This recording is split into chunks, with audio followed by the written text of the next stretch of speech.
በተወለድበት በየትውልድ ቦታችን እንውጣ ስንል እምቢ አላላችሁም? የሃይማኖት አባቶች በማናገር ነው በሰው ጭንቅላት 12 ቁጥር ቢስማር የሚመታ በመርቴው ነው። በማናገር ነው? በየትኛው ሀገር ነው? ከሰው ተፈጠረን ሰዎች ነን እኛ።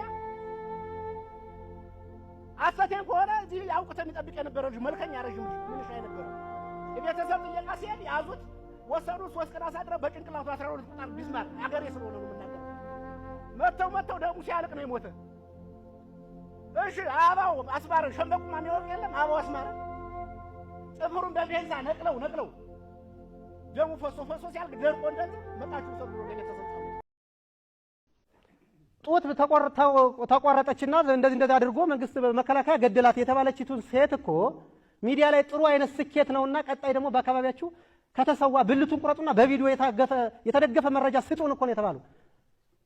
እና አጉት ላይ ብልቱን አልሰለቡትም ነበር እንዴ? ሲነቃ ሚዲያ ላይ ሳይወጡት ቀሩ እንጂ ጨካኝ አይደለም አትበል እንጂ ተው። በጣም ተጨካክነን እና እንደዚህ ከሚያደርግ እጅ አልቆረጠም። እጅ ከቆረጠ ጡት አይቆርጥም ብለህ ታስባለህ? ብልት ከቆረጠ ሌላ ምን ማድረግ የሚከብድ ነገር አለ? እና ለእነዚህ ሰዎች መረጃ መስጠት መደገፍ ተገቢ ነው። ህሊናስ እንደው መንግስት ምንም እንዴት አይነት ህሊና ነው የሚቀበለው ነው? እኛ እንደ ክልል አዋርደነዋል። ጃኒ ላይ እኮ ነው በመቅረቢያ አድርጎ እጀ ተቆረጠ እኮ ጃኒ ላይ እኮ ነው። በእንዚል ተከፍፎ ሆነ ሰላም ላይ እኮ ነው አስከሬን የተቃጠለ። ፍኖተ ሰላም ምዕራብ ጎጃም ጃኒ ጥና ላይ እኮ ነው 12 ቁጥር በቢስማር በ12 ቁጥር ቢስማር ጭንቅላቱ ላይ የተመታ በበርቴሎ የተገደለ እኮ ጃቢ ጥና ነው። ፍኖተ ሰላም ማንኩሳብ ደጎማ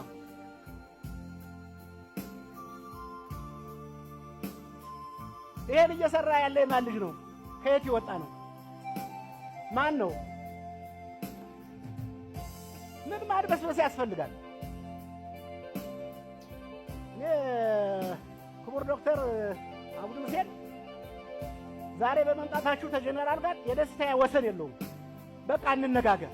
እንዲህ በቃ አማረ ሌባ ከሆነ ሌባ ነው ማሽሙር ሆነ ያስፈልግ። ቄስ ተነሳ ተብሎ ቅድም ቄስ እኔን ዶክተር በጣም ይቅርታ ያርጉልኝና ያገር ሽማግሌ ነኝ እነድሜ ያለ እንደሙልጌታ እየሰበሰቡ ያወያዩን ነበር ከአባቶች ጋር። ቅድም 800 ሺህ ብር ከፈለ የሚባል የነበረው ቄስ እኮ ከኔ ጋራ ያገር ሽማግሌ ነበር። ጽንፈኛውን እየለመነ ሊያስገባ ከኛ ጋር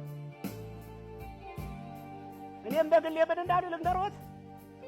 ልጄን ያሉ ጎተት አድርገው ፖለቲካ እኮ ውሃ ነው ማዕበል ነው ይበላል።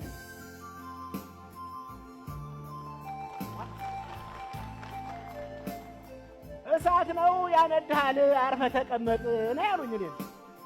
እኔ ሽማግሌ ሟሽ ከሆነ መድኃኒዓለም ይፍረድብኝ። ውሸቴን ከሆነ እዚህ ጊዮርጊስ ላይ ተቀምጠን ነው ጎትተው ወስደው እንዲህ ያሉ።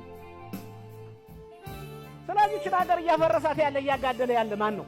አባ ፈጠነ መለኩሴው ሸፍቱ አይደል ግደል የሰላም መከላከያ ይመጡላል እንዴ ያለ ታልገደልህ ያለ ልጆች ጨምሮ ተሰፍቶ መለኩሴ አይል ዛሬ ሲገድል ነው ማተብን ፍታ ሃይማኖትን ቀይር ምን መጥቶልሃልና ስለሰደዋለህ እያለ አይደለም። ውሸት ነው ይሄ፣ ውሸት ነው ወይ?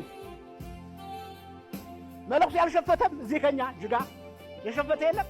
ስለዚህ እንዴት ሆነን ነው እዚህ ሀገር ላይ እንዴት ሆነን ነው የምንኖር? አሁን ይሄን ሰላም እናምጣው ከተባለ እዚህ ያለን ሰዎች ሁላችን ሰላም ከሆነ ይሄን ሰላም በአንድ ቀን ማምጣት አንችልም። ግን አሁን እዚህ ውስጥ ያለን ሰዎች ሁላችን ሰላም ነን፣ ሰላም አምጦች ነን። ቅድም ወንድም የጠቃቅሶታል እኮ መምህራን ብትለው አርበኛ የሞባይል አርበኛ አንደኛው መምህራን፣ ሁለተኛ ያናንተ አመራር የነበረ ወይ ሰርቆ የሆነ ነገር ስታባረሩት ህዝቡን እየከፋፈለ ቢያበጣብጥ ምን አለ ጎበዝ አባቶች ወንድሞች ፖለቲካውን ለፖለቲከኛው ብንቶ ውጊያውን ጦርነቱን እስቲ ለነ ጄኔራል እንቶ አዋጊዎችኛ አጋዳዮችኛ ድንበር አካላዮችኛ ፖለቲከኞችኛ እንዴት ሰላም ይምጣ? ህፃናትና ከነፍሰ ጡር መሃል የሚተኩ ሰው እንዴት ጀግና ትላላችሁ? እንዴት የእምነት ተቋም ምሽግ አድርጎ የሚያስመጣ ለምን ጀግና ትላላችሁ? ብዬ ገልጿል። ፊት አውራሪ ማርሜና ክፍለ ጦር ደጃዝማች እነዚህ እኮ አሁን በጎጥና በቀበሌ ብንከፋፍላቸው ኢትዮጵያን ለቀይ ግዛት ያላገዙ ያላስገዙ ያላስደፈሩ ምርጥ ጀግና ቅድሚያቶች የነበሩባት ሀገር አሁን ግን የሌባ መሰየማ ሆነ። ከዚህ በላይ ሞት የለም። አንድ አባባል አለ፣ ሚስቱን ገሎ ታማቱ ቤት ተደበቀ የሚባል። ይሄ ጦርነት ሲጀመር መሳሪያ ያለው በመሳሪያ ሀብት ያለው መሳሪያ እየገዛ ያስወጣ አካል ዛሬ ትናንትና በላችሁ ገደላችሁ ይህንን ታግለን ታሸንፍ ይገባል ያለውን መንግስት አዲስ አበባ መሄድ አልቻልክም፣ ከዚህ ቤኒሻንጉል ጉሙዝ በነጻነት አርሰ መብላት አልቻልክም ብሎ ያሸፈተውን ወጣት ምንም ጆሮ ሳይሰጠው ያ ወጣት በማያውቀው በሳት መሃል ገብቶ እየሞተ እሱ ግን ከየትሮሪ የተጠጋ መንግስት ብያ ግማሾች አዲስ አበባ ግማሾች ባህር ዳር ሄዶ ተቀመጡ። መንግስትም ዝም አላቸው። ይሰራቸው ይቆረጣቸው ይፍረጣቸው ማለት ያለ ተደጋጋሚ ተናግሬያለሁ። እነዚያ ሰዎች ወደ ነበረበት ቀየ መጣው ህዝባቸውንም የወጡት ወንድሞቻቸውንም በአደባባይ በጣም ይቅርታ አድርጉልን እስካሁን ድረስ የቆየ ነው የኛ የንስሐ ቀን ነው ብለው ሊለምኑና ይቅርታ ሊጠይቁ ይገባል ነው።